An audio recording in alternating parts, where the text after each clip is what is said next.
गुरु प्यारी साध संगत जी, बड़े प्यार से कहना जी, धन निरंकार जी।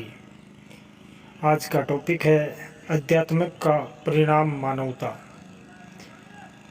अध्यात्मिक और मानवता के संगम का इतना सुंदर प्रादुर्भाव तो संत निरंकारी मिशन के रूप में 94 वर्ष पूर्व ही हो चुका है। हम सब इसी में गोते लगाकर जीवन सफल बना रहे हैं। या मानव इतिहास में मानवता वही देखने को मिलती है जहाँ आध्यात्मिक चेतना का वास था, अन्यथा मानव तन होते हुए भी देवत्व के साथ साथ दानवता का भी समांतर प्रवाह था और दोनों मानवातिरिक सभ्यताएं, संस्कृतियां, व्यवहार और चलन में भी रही। वो चाहे सतयुग था, त्रेता युग था या द्वापर युग था, और कलयुग का अनुभव हम कर ही रहे हैं। मानव की उत्पत्ति मन से हुई है। परिणामतः पंच महाभूतों के बने तन में मन, बुद्धि, चित्त, अहंकार के साथ साथ प्राण शक्ति, आत्मा और परमात्मा का भी वास हो गया। आत्मानुभूति में प्राचीन काल में ही शास्त्र इंगित करता है कि शिष्य का उद्घोष है कि अहम ब्रह्मनिष्ठ, और कालांतर में मन और माया ने अपने प्रभाव से बुद्धि को भ्रमित कर दिया है। आत्मचिंतन का लोप होता चला गया। परिणाम स्वरूप स्वयं का विस्मरण हो गया और संसार से मोह हो गया। मन और माया के वशीभूत आत्मा स्वयं को शरीर मानकर मानव तन में जीव बनकर इंद्रिय सुख में लिप्त हो गई, जबकि वास्तव में मन ही मानव शरीर से आनंद लेता रहा। आत्मा छली जाती रही।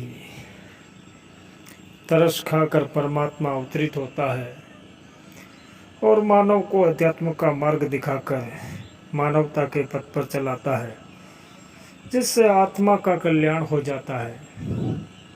सतगुरु समझाते हैं कि मानव का संबंध केवल परमात्मा से है, क्योंकि वो आत्मा है और मन माया के वशीभूत जीव बनकर सुख दुख भोग रहा है। आत्मा का परमात्मा तो है ही, साथ साथ माता पिता, भाई मित्र, ज्ञान और संपदा सब कुछ है। सतगुरु की कृपा से हम सभी परमात्मा के दर्शन के बाद स्वयं के साक्षात्कार में लगे हैं और सत्संग के फलस्वरूप मानवता के पथ पर अग्रसर होने का प्रयास कर रहे हैं।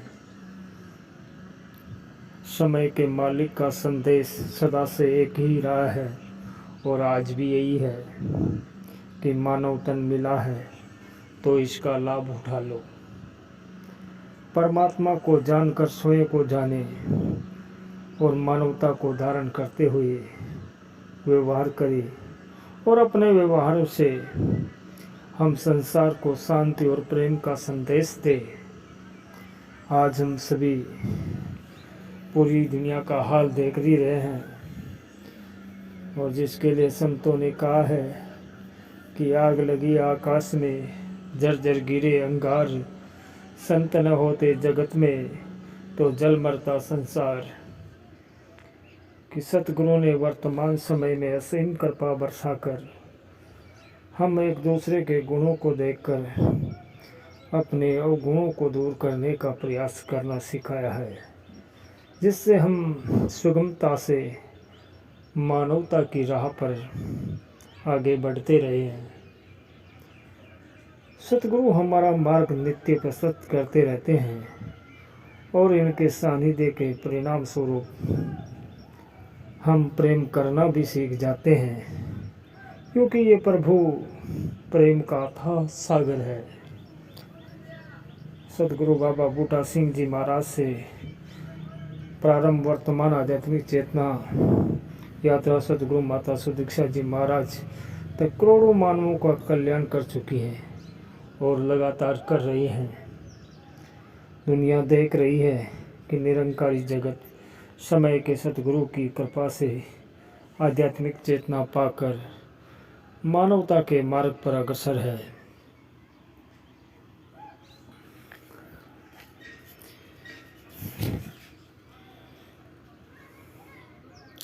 ये आत्मा परमात्मा की सनातन अंश, ये आत्मा परमपिता परमात्मा की सनातन अंश है।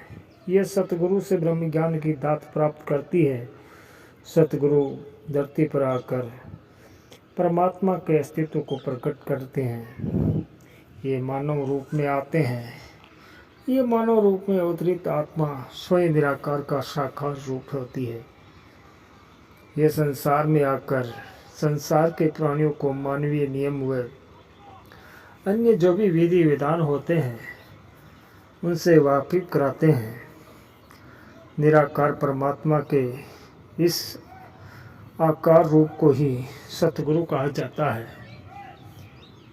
सतगुरु ही जन्म जन्मांतरों से भोगती हुई भटकती रूहों को प्रभु के दीदार करवाकर प्रभु का ज्ञान देकर 84 के आवागमनों के चक्रों से बचाते हैं। साथ में इसे जीवन की ठीक ढंग से चलने का रास्ता बताते हैं। सतगुरु जब रूह को परमपिता परमात्मा के अविनाशी स्वरूप के दीदार कराते हैं तो इंसान की रूह जो जन्म जन्मांतरों से भटक रही होती है वह स्थिर और शांत हो जाती है, क्योंकि वह रूह अविनाशी परमात्मा का ज्ञान प्राप्त कर लेती है। संत कहते हैं कि मेरी रूह भटक रही थी, मैनू मिल गया ठिकाना, मैं जरा सा सिर झुकाया, मेरा मुकया आना जाना। ये सत्य है कि जब तक रूह सतगुरु की शरण में नहीं आती तब तक भटकती रहती है। सतगुरु इसे ब्रह्म का ज्ञान देकर, और क्योंकि ये आत्मा परमपिता परमात्मा की अंश है, जब उससे मिलाते हैं तब उसे पता चलता है कि जीवन जीने का ढंग क्या है और जीवन कैसे जिया जाता है। ये सब कुछ सतगुरु ही बताते हैं। और आज समय के सतगुरु माता सुदीक्षा जी महाराज जगह जगह जाकर इन भटकी हुई आत्माओं का कल्याण कर रहे हैं। तो आओ साथ संगत जी, हम भी सतगुरु के बताए हुए रास्तों पर चल पाए, ऐसी कृपा सतगुरु हम सब पर करे। साथ संगत जी, प्यार से कहना धन निरंकार जी।